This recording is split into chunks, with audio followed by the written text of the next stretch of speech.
Hey, welcome to the Rain and Morale podcast. So, do you ever feel like screaming out in the office, on Zoom, or outside the school gates? For the love of God, come on, really? Then, if this is you and you're looking for an honest, fun, and frank podcast on life and business, then sit back and listen to me, Rain and Morale. I'll be bringing great people on the show to talk, share, and debate their life experiences and business challenges, keeping the show unpolished, but in a fun and unique British style with sarcasm, tenacity, maybe a few swear words or tears. This podcast keeps it real, honest, raw, and removes the bullshit in the only way I know how, through authenticity and getting shit done. Think of it less like the Housewives of New York or Towie with the lipo and drama, and more like the house lives of the real world. I hope you'll take something away to be better informed, laugh, smile, or maybe even finally getting the confidence to shout, come on, really. So enjoy.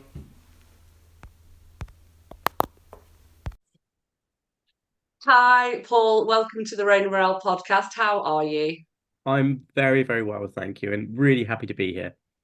Oh, it's amazing. And I'm super excited to have you actually, because I find myself, and probably like a lot of other people at the moment, kind of struggling with lots of things in terms of what's going on in the world and all things sustainability as well. And so, Paul, I know we spoke for the first time a couple of months ago and we had such a giggle, and the work that you do around positive storytelling is absolutely incredible. So, for the listeners, I'm delighted to introduce Paul Goodenough.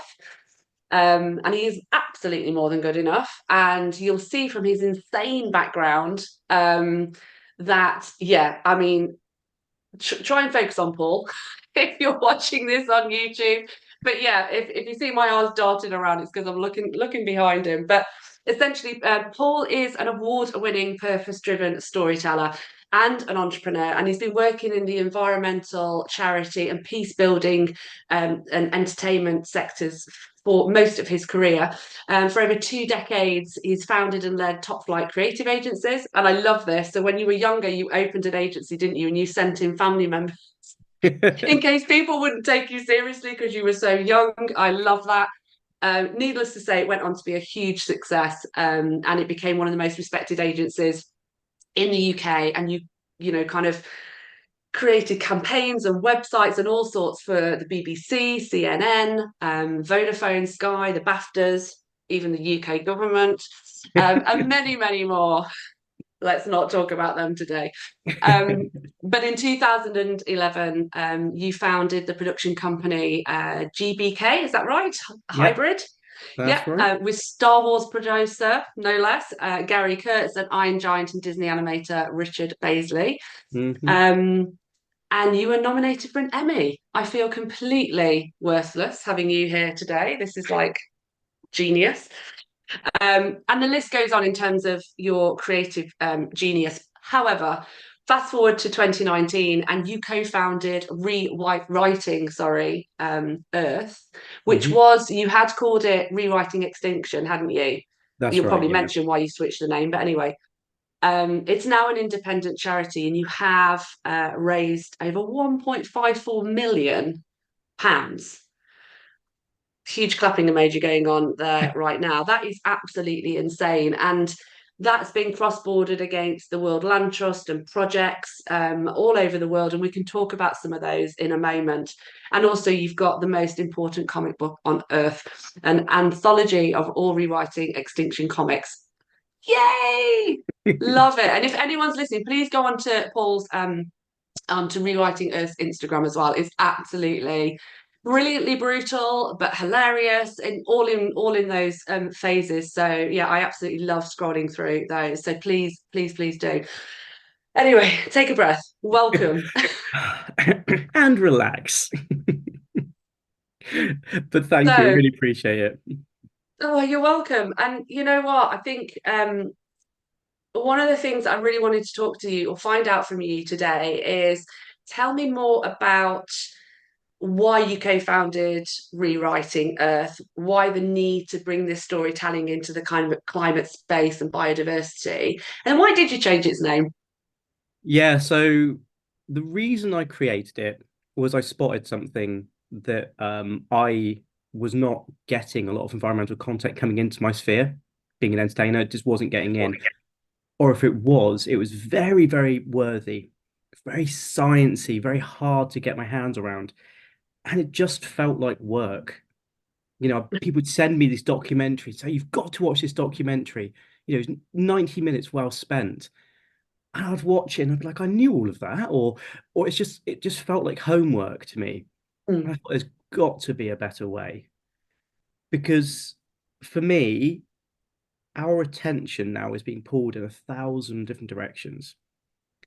All of us are on these massive WhatsApp groups and internet groups, and we obviously find it quite difficult just focusing what's in front of us because there's so much to choose from.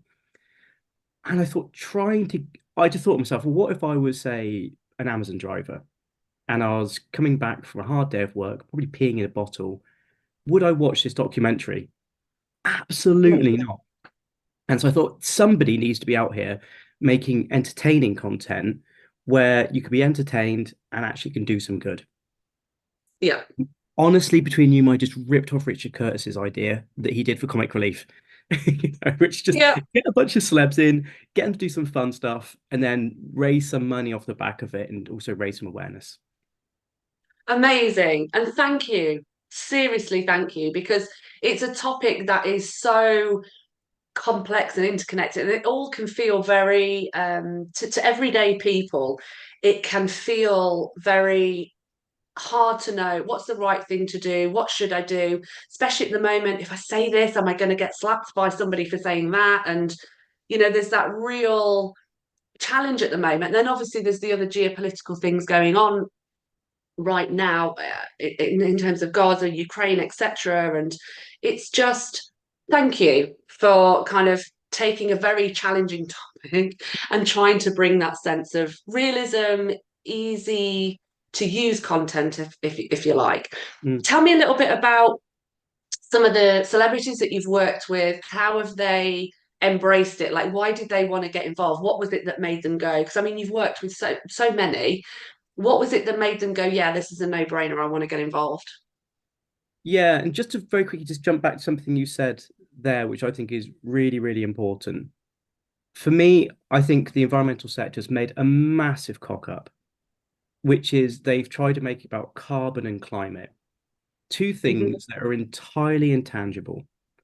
If you were never to eat meat again in your life, you were never to fly again, you would make sure your money is put into green pensions. If you did every single thing you could on the planet to help animals in the world, you will never see a difference. Mhm. And that's like dieting without losing weight. And that's a really shitty thing for the average person to be giving up all this stuff and then seeing no benefit. So that's for me one of the biggest mistakes the environmental sector's made to make about carbon and climate for the average person. Yeah. What I would love, and anyone listening to this, is just look out for life. It's Right. really simple then. The more life you have around you, the more insects, bugs, trees, flowers, shrubs, the more you see around you, the more healthy your world will be. And that stuff will absorb carbon anyway. And Yeah. not only that, but you'll feel a little better. You'll see birds and you'll see hedgehogs. And in lockdown, I basically made a clover lawn out there. And Right. whenever I felt bad, I'd just go out there and I'd walk through the clover lawn and loads of butterflies would just fly out everywhere. And it was bloody great. Yeah. I think we all need something, we need to get something from the efforts we're putting in. Tangible. Yeah, and if you see life around you and think that looks nicer or that feels nicer, or it makes my life happier, or I know that my air is better because I've planted a tree, that for me is the biggest mistake and the big thing I want to focus on. And I will answer your celebrity question in a moment, but I just really want to No, put of it out course. there because I think that's just such an important part. And as for the celebrities, what I spent a long time being a gag writer for comedians, Right. basically a ghostwriter. So I got very, very used to telling somebody else's story through comedy. What that enabled me to do when I made the charity was to say, look, it's never about me. It's never about what the charity wants. It's about you. So whether that's like a Ricky Gervais or a Jane Goodall or a Cara Delevingne, all I ever did is say, well, What's the one thing you've always wanted to talk about, animal or planet, and what would you love to do? Yeah. And there's just some amazing people out there who've always waited to be asked that question. And I think that was probably the key for me. That's a really interesting reframing, isn't it, in terms of the way you question it versus can you just support my charity or can you be, a patron for this charity? I mean, I don't think there's any charity out there that isn't worth this for all the reasons that it's there. But I guess reframing that question to them, I guess helping them to feel part of that passion and story. Yeah. Yeah, absolutely. And we don't always brand our work because it's not about rewriting Earth. It doesn't need to be that. If they've got a story to tell and we can help, and having our charity name on it makes it harder, don't worry, off it goes. It's all about Yeah. trying to do some tangible good for animals, basically, and the planet. I guess at the end of the day, it is about, removing those egos, isn't it? It is about saying if the end cause receives the benefit, then it really shouldn't matter whether it's you, me, a celebrity. Do you know what I mean? Yeah, it's like, and I do find that, and I guess maybe I've battled with that a little bit around, doing presentations and speaking gigs and even the podcasting. Like, I love doing this because I learn so much from people like you and the guests. But then I wonder, could I be spending my time more on the doing versus the talking? Do you know what I mean? Yeah, and I think that's something probably everyone involved in communications feels. But for me, and this is just me speaking from my own heart here, I think when everyone is kind of has the same thing they care about, the world changes really quickly. So obviously, for many, many decades, we all know that racism was an awful thing. It was a blight on our humanity. Mm, But there was a moment when, unfortunately, George Floyd was murdered, when allies came all across the planet and said, I support BLM. I may not yeah, be a person of color, but I believe in this and I'm not willing to stand for it anymore.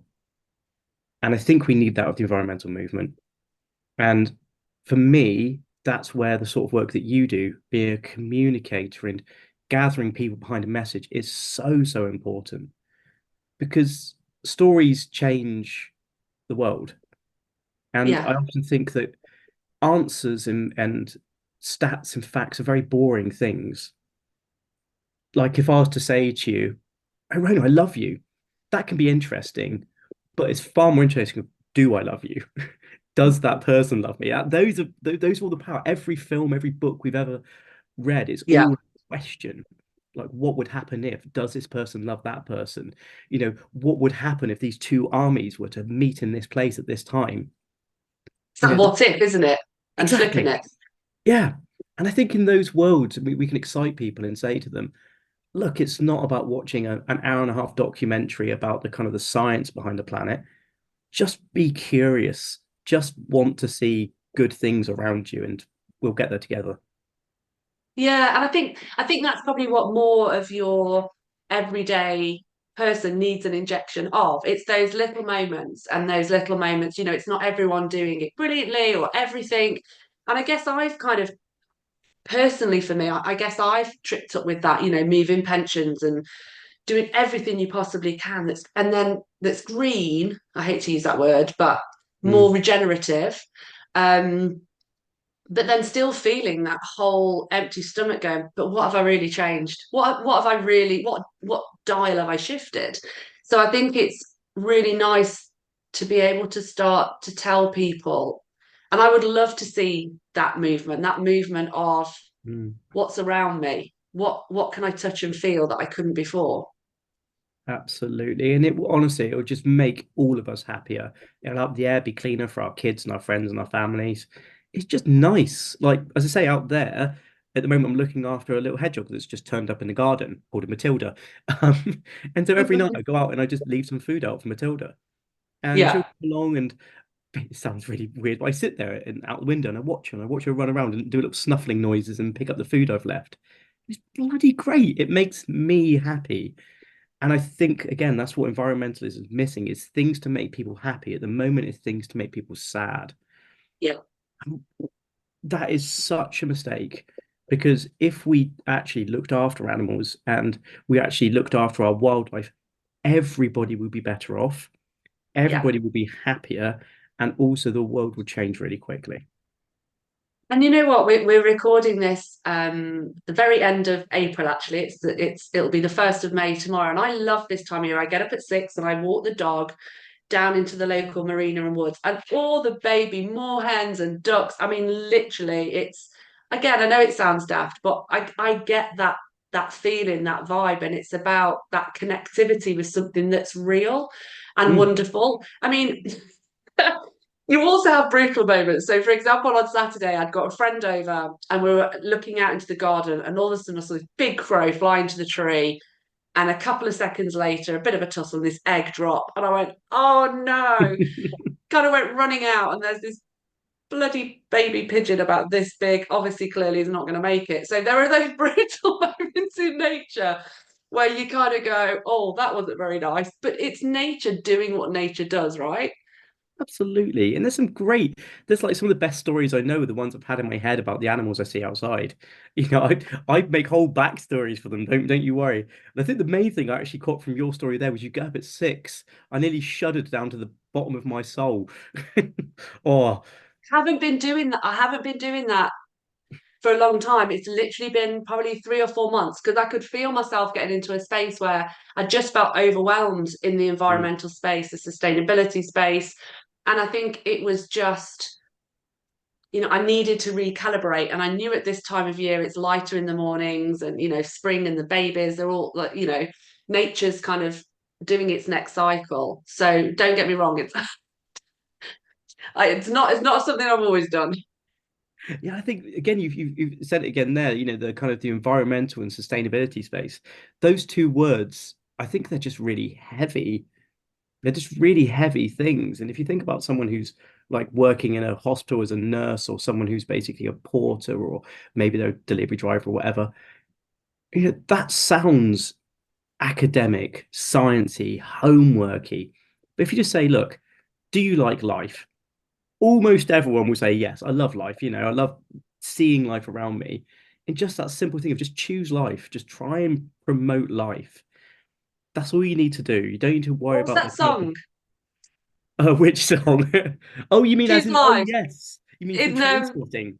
Where it's like yeah, yeah, choose life. Yeah. Oh, yeah, that maybe not off your got face that. while you're on drugs as you're saying it, but Yeah. literally like, and I think that's it. That like, if I had a fiver for every time a friend or someone I know says to me, "What is it you do again? What I don't get it. What is it?" Yeah. And to articulate it again isn't easy. So yeah, that's a great way of bringing it round together and just saying, I'm choosing life. I'm choosing a better future with every touch point that I have. Exactly, exactly. And I think what happens is then when we start to feel we've got like just life around, it's just more fun and happy, and we all feel better, and we all feel like a little bit healthier, and we will actually be healthier. And because there's more life, that life absorbs a carbon, which is actually one of the best carbon sinks on the planet. The more living creatures we have, the more we'll suck carbon out of the atmosphere anyway. It's like the best thing you can do is plant some trees, support some wildlife, leave a bit of your garden to go wild. It all helps, and you'll feel better. Exactly. And I love No Mo May because frankly, it's one less job to do for a month. Well, I've done No Mo April and May, so it's like one less thing to do for 2 months. And yeah, you just kind of it's really it's just a breath of fresh air to just talk about actually some of the simpler things that we need to do. What in terms of a lot of the cartoons that you have and that you have on Instagram, tell me a little bit about some of the traction that's getting and what do you think's really resonating with people with that content? Yeah, I think the reason I chose comics and cartoons as my first method of engagement is because there's nothing else in the world in terms of a genre of entertainment that takes a really big idea and distills it right down and then immediately gets to the emotional trigger. Comics do Mm. that beautifully. So, for example, I won't say who it was, but I was on a 2 hour video call where I was explained the link between palm oil and orangutans and Yeah. deforestation and the chocolate bars that we eat and how the chocolate bars we eat, the palm oil just makes it shiny. That's all it does. I had Yeah. this 2 hour long presentation and I worked with a guy called David Schneider, a comedian friend of mine, and we just distilled it right down to about 20 words, which was just two orangutans. And the guy says to the woman, "Hey, I've had a really nice time with you." And the girl says, "Well, maybe we should go back to your place." And then the guy says, "Well, I don't know, it's kind of a mess." And then you cut to the last panel, which is the two orangutans standing in a deforested area for palm oil. Mm. And you see that when he said it's a bit of a mess, he meant it had been destroyed. And it's a very, very simple joke, but that again had millions of views. And there's a few of my comics that I'm still really proud to say that people like my family send me them to say, "Hey, have you seen this?" I'm like, "Yes, I wrote that." but that's when you know you've done something good, when these kind of this meme culture, this comic culture of just sending Yeah. quick pictures, you've got through where a 90-minute documentary or a 2 hour video meeting that I had has been distilled down to 20 words. And you've also said why people should care, not the Yeah. reasons why it's happened. Because people can't affect the reasons why it's happened generally. They can only It's affect, gone. yeah, it's gone. Exactly, it's happened. They can only affect what they're going to do next. And so, yeah, so that's why I think comics have been really amazing. And we've had over 150 million engagements, which is just a bonkers number in the last I 4 years. love that. Congratulations. Well, it's really I need to be sort of super clear. It's not me. All I do, if I do anything, is I work with some of the best creators on the planet, Yeah. and I kind of almost ghostwrite with them. And I say, "Here's what you do. Let me help you, and we'll create something together that has an Yeah. environmental benefit." Yeah. So Well, yeah, I know you're being very polite about yourself. It is you, but I get, but I also get that it's you helping others bring to life a story. And we all know, a picture paints 1,000 words, so you just get to the point, don't you? yeah, Much quicker. yeah, What absolutely. how have you felt about, you touched on it earlier about this, everything about carbon and climate, and just this hysteria over, in a way, around CO2, which is allowing lots of kind of deniers, and actually we need CO2, and actually that's getting greener over there, it's not getting worse. Do you think we've just bolted towards this, kind of legislation and carbon net zero, when the reality is it's driving the wrong behaviors? Yeah, I think that's one of the things that I have always tried to do. I've always tried to win an argument by what is right rather than by the science. Because if you try Right. and win an argument by science, there will always be another bit of science that can just derail it or just cause enough momentum loss that we don't have enough time for pissing around, basically. So can we all Yeah. just agree we want a cleaner, healthier planet with less pollution, with people treated better and animals treated better? And if you can agree those things up top, then all of these arguments down here start to crumble. Yeah. Because you can just go back and say, okay, well, you're saying that actually that you emitting carbon isn't bad because of X, Y, Z. Well, is it actually helping some animals? No, it isn't. Well, your argument is invalid. Yeah. Trot on. And that's why I think it's all about just can we disagree, all of us, that actually would just rather have a healthy planet. And if you could do that, then we're good. It's I always find it bonkers that some people are like out there, like myself and yourself, who are saying we're fighting to make the planet a better place. And then you still get some people who go, nah. Who wants that? I think you have those moments. So I don't know if you have this, but I'll be sat on a train or in a coffee shop, and I'll be watching the world go by, the people doing what they're doing, and the conversations you can't help but overhear sometimes, especially when you're on your own. And you just think, no, the world really doesn't care. It's not in their everyday conversations. And so it's about how we can bring, these comics and these stories to kind of get that, what you were talking about at the very beginning, about this rumbling with people. How can we create a better life, and one that's more just and equal? Because I guess in one way you could argue, well, actually, if you're Latin America or you're Southeast Asia or Africa, well, Yeah, I want to burn coal. Yes, of course I want to use my natural resources. You lot have done it for God knows how many years. And actually, I've seen that that drives you out of poverty. So why wouldn't I do that? And I think there's a lot of those, how do we address those kind of obviously glaring differences, but in a way that I don't know, am I making any sense? I'm not sure. You are making perfect sense. I think that's like if you have an older brother or sister and they're a pickpocket and they've stolen loads of money, and then you're saying to the younger child, "Don't steal."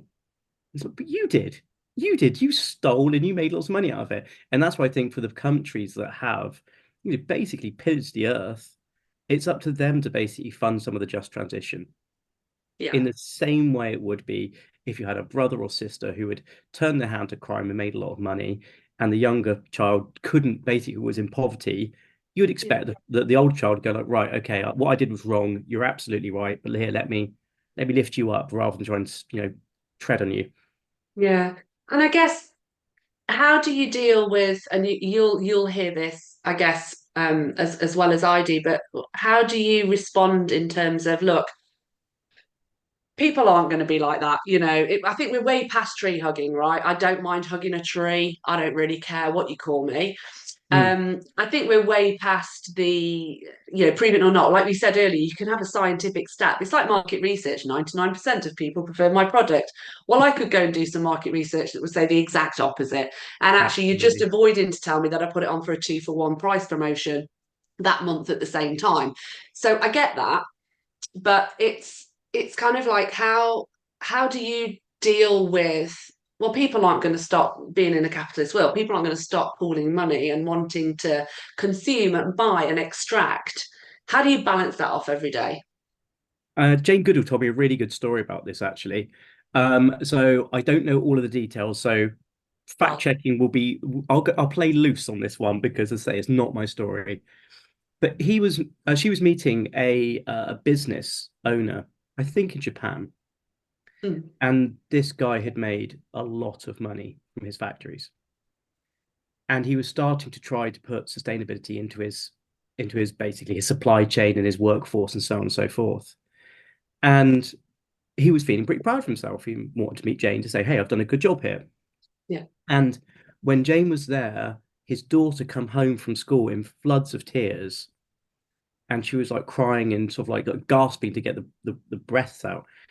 And the dad said, "What's wrong?" And she said, "I was in school, and they showed video footage, and I recognized the company that done all that damage was yours." And it completely changed his outlook Mm, because suddenly it wasn't numbers on a spreadsheet, it wasn't yeah. calculations on carbon, it was his daughter was disgusted in him. And I think those deeply moral hearts as people we need to get to, not just to say to them, hey, actually, it's about making your shareholders money. It's about you. You're a human being. You are making choices. And do you want to be proud of those choices, or do you want to basically be the sort of person that your children and your friends would be disgusted to know? And Yeah. then, and for me, there's a great thing called ecocide. If you haven't heard of it, I'm sure you have, but for the people out there who haven't heard of it, which will basically, if it comes into power, will hold people responsible for business decisions, not just the business.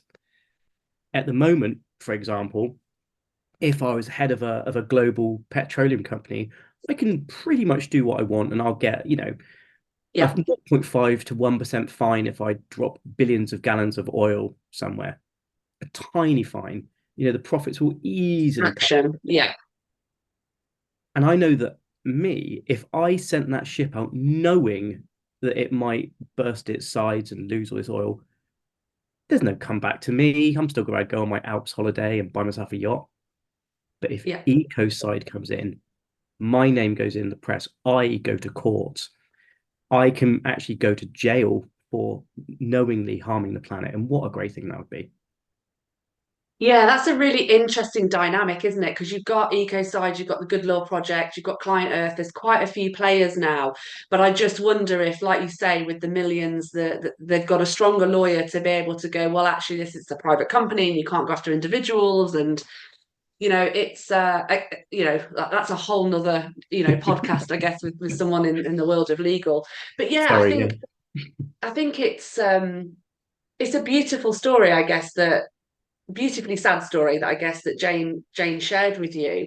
And that's the bit that gives me the warm kind of fuzzy feel. Like I see a lot of the students at the minute protesting in Colombia, irrelevant of the subject, right? I love the fact that they are using their voice. And Jack Sim, Mr. World Toilet Man, amazing guy, I love him. And he was just sort of saying, students are brilliant because they haven't got a mortgage to pay. They don't have children. They're not at fear of losing their job. They just fundamentally believe in something. Now, that might not always be right. They might not always have all the bigger story, but they tend to get it pretty spot on most times when there's been these big kind of protests. And that's what gives me that sense of fire and excitement, I guess, with that next generation. I agree, and I think we're facing one of the biggest kind of moral and heart-based changes that has ever happened to the human race. I remember growing up in the 80s and how the culture was stepping on the person below you was fine. And I think the next generation of CEOs and shareholders actually will have a moral center. And things Yeah, like some of the stuff that, for example, some of the companies did, like Nestle, some of the awful things they've done, won't happen again in the future because the people who are running those companies will morally not want to look themselves in the mirror and be yeah, responsible for those decisions. And what I hope is things like the Good Law Project and Ecoside will put a legal framework around it as well. So it's yeah, not just on the people, it's also as a legal way you can actually take these individuals into a court of law and challenge them on their actions. yeah. I agree. I think students are great because, as you say, they're not kind of. So I'll wind back a little bit. I almost feel like once you're in that capitalist society, once you know that you're working for the benefit of a company that's probably not doing some great stuff in the world, you Mm. always feel a bit of a hypocrite to speak out against it. Well, it's worrying because it's your career, it's your reputation. People won't want to touch you. You're a liability risk, of course. Yeah, absolutely. And it's like, so one of my friends still works in the oil industry, and I know that she feels really terrible about it, but she's like, this is what I trained to do my entire life. This is what my Yeah, university course was in. This was basically what I was put down this path by my parents who were also in the oil industry, and this is basically the way I've gone. I don't really know much else. And then she's like, oh, but I know I should. I know it's bad, but I don't know how to get out of it. And for me, that's not on her. I mean, yes, and there's some people out there who say that she should quit and she should change her job and stuff. But she is working as a cog in a machine. She didn't build that machine. She's not the person, the supervisor turning that machine on and off. So no. for me, I think the bigger decisions lie with the person with the most power. And I think it's absolutely for all of us. We can all just do our bit. And if you're in the oil industry and you don't want to sort of speak about the oil industry, that's fine. Promote rewilding. Go do something you Yeah. can actually helpfully, and that will hopefully salve your conscience a bit. And then if you want to like quit your job or make a ruckus in your job, that's on you. Go for it. All power. Yeah, absolutely. And I think from someone who, I've been through that journey of going, actually, I'm going to leave this and kind of retrain and do all of this. It's not an easy journey. It's been 7 years for me, and it's it's hard to be middle-aged because I speak to a lot of people who go, oh, Rona, can we have a chat? I'm really thinking I'm in supply chain and logistics, and I really want to start to do something more purposeful. How do you go about it? Where do I start? And that's really encouraging. So we're probably a similar age, growing up in the 80s and 90s. But I think being able to take a step back, retrain, relearn is a massive impact on your income, from corporate world being on a board of director to starting again. And it's it's really scary thing to do. And actually it doesn't always work because it's an industry that just isn't well known, well understood. expectations for the job and the responsibility is extremely mixed. And now, of course, we've got all the bloody acronyms and letters under the sun for measuring sustainability, and do you know them all? And Yeah. it's not a leap. It's not like saying, well, I'm going to come out of marketing and I'm going to learn commercial, because the two marry really well. Um, this is a huge different leap for people to make. Yeah, and not everyone can. Not everyone's No, in a fortunate situation where they may have some savings and they can take that risk. Also, I think we need to be understanding that different people have different mindsets. People are on, different parts of the neurodivergent spectrum, and for them, change is not an horrifying, option. scary. Yeah, So I think we just need to know who the real victims and the real kind of aggressors are in this stuff. And generally, the people who work for these organizations, they probably don't want to be there. A lot of them. Of course, there absolutely are people who do, but in my experience, they are in the minority. And I just, as I say, at the risk of repeating myself, I just think that we need to pick our fights in the environmental sector, and actually we need to basically focus on the positive and the things that people can do. And if someone's working a job where they're not feeling too good about it and they don't feel they have purpose, find a way. yeah, That can be as simple as just going and supporting the work that people like we do, both of us, just giving us a like and a share and a nice little comment. It is yeah, amazing how much that means to us. Well, for me at least, because I sit in this room hours, yeah, it's 12, 16 hours a day, and I'm sitting here, I'm writing stuff, I'm writing comics, TV show, films. It is a lonely life. And quite a lot of the time, my only input yeah, is charity saying, "Oh, there's this problem. Here are some animals that are suffering. Please turn our plight into something tangibly good." yeah, So you get this waves of sadness. And sometimes just someone yeah, just liking your post, saying, "I've got you," or "I'm going to share this," or they're just basically just doing very, very simple things for them that don't really take much of their time, but it means the world to people like us. So I would just say for everyone, there's plenty of positive things you could do out there that don't need to mean you're changing your life. yeah. No, I love that. And listen, let's focus on some fun and some, really positive things. So Yeah, tell me fun. about a little bit about conscious of your time as well, but tell me a little bit about a few of the projects that you've been able to help support. And I know, I mean, I'm sure you love them all, but just one or two maybe. Tell us a bit more. Well, I need to give a massive, massive shout out to the World Land Trust. Um, if everyone here doesn't know about them, what they do is they do some incredible work holding land in trust, which means it's basically owned, but then gifted back to the people and the generations of peoples who had lived there before. They Amazing. are doing incredible work. It's David Attenborough's favorite charity. He's one of the ambassadors there, and they were a central part of the fundraising that you mentioned at the beginning, and also they purchased the Laguna Grande National Park in Guatemala, protecting 625 species forever. And Wow. they have a very, very tangible model, which is, for example, maybe $100, maybe $200 can buy an acre of land, and then it's safe. And it's wonderful. That's just so obviously easy. Yeah. And I know $100 isn't for everybody, right? I get that, but but yeah, you could have 10 and then you've got done 1/10 of an acre. And so I will say to people listening, there are people who are worried about colonialism, which is when the kind of the global north is buying up large parts of the global south. yeah, And it's been done to basically without working with the local people. So the local people do not benefit. That is not 100%. what World Land Trust do. They Okay, thank work you for clarifying that. they work with the local people and they gift it to them so that they can then hold that land, and it can be whether it's ceremonial or ancestral or just kind of for agricultural purposes, whatever it might Yeah, be. It's people going to look after it. And I say it's really tangible. And as I say, we know between the World Land Trust and the rest of us that there's 625 species in Guatemala and this great big multi-hectare piece of land that is now safe. that's incredible. And obviously, all the work that you've done has really massively helped to sign that check and that on that dotted line as well. So that's, you know, kudos to you and everybody else who's been involved in that. So thank you and congratulations. One of the things I've been watching you do recently as well, and we can kind of maybe finish there. I mean, you've been getting people to send a message and then you've been doing something rather quite cute and funny in response. Tell me a little bit about that. So we were part of the Big Green Give, and if people don't know, it's basically a charity that basically match funds anything you raise for a week.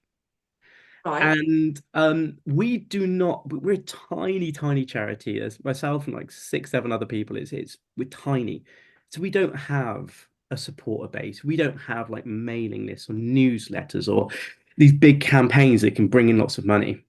Yeah. And we had to basically raise 20 grand. We had a week to do it. And I thought, well, what can I do? And I was going to do a limerick-a-thon, which was 24 hours of just writing limericks and being online for 24 hours and doing as many as I could. Yeah. And so I started out and I sent a few limericks to some kind of slabby friends and said, hey, if I write you a clean or dirty limerick, would you share it on your socials? And then say that anybody who donates £10 or more, contact me and I'll write you a funny, clean or dirty limerick as a thank you. Right. Which then I didn't need to do the 24-hour Limerick-a-thon because obviously then just loads of people, which is lovely. We've got loads and loads and loads of £10 donations coming in, and people say, Yes. please write me a limerick. And the funny thing is, some of these were people who you consider to be very, very straight-laced and very respectable, very well Right. loved in the environmental sector or politics stuff. They all wanted filthy limericks. Yes. And I sent a few back, and they're like, no, no, no, more. Really? That's amazing. We need like a whole channel on that, like a guess who was the lyric for? Who name the celebrity? That would be funny. Well, the sad thing is, of course, I always put their name in it, so it'd be quite simple, and I might get sued to all hell for sharing it. But yeah, there's some absolutely. Oh, I know that Camilla, who basically works with us, I think she's now Mm. disgusted with me because of how filthy some of these limericks are. I think she thought I was a nice person for that. That's completely that bubble has burst now. She's literally written her resignation letter Yeah. as we speak. She's like, this man is vile. Yeah, this man is the worst, the bottom of the barrel, scum of the earth. But as I say, Uh, we raised 33,000, which is a phenomenal amount. And in a week. yeah, yeah, in 5 days. No, 7 days, sorry. Yeah, in a week. So yeah. And we also I've still got more limericks to do. So if anyone wants to donate, I'll happily keep writing them, but you may have to wait a little bit. Oh, listen, I think that's the best place to end it. I think for all the work that you've been doing, thank you for, you know, storytelling in a positive way and using a different framework and keeping it simple for everyday people. Thank you so much, Paul, for joining me today and really making me smile too. Thank you, and I'll be thinking of a limerick for you as well. It's I got them knocking around my head. Something about Rona and Corona. Is it? I... And do you know what? Actually, before you go, my one of my close best friends, her daughter has always called me Auntie Corona. So, of course, when COVID came out, yeah, there was quite a lot going on. And then, of course, Disney Enchanted did the song The Rona. So it's been quite an interesting few years with my name. I mean, yeah. I mean, I've got no idea what you're talking about because I've never had any jokes about my name. Of course, I didn't grow up being said, "Is he good enough?" Was that guy? I'd had none of that, of course. Oh, listen, Paul, let's do this again sometime soon. Thank you so much. I've thoroughly enjoyed it. Thank you. Lots of love. Thank you so much. So that's it. You've made it. The show's over. Thank you for being with us. I hope you've been able to take something away, maybe solve a problem, or just know you're not alone. Here's hoping it made you smile with a few laughs along the way. Please feel free to find me on all social media channels, and you can subscribe to my YouTube channel. Just search the Rona Morale podcast. Have an awesome day and see you next time.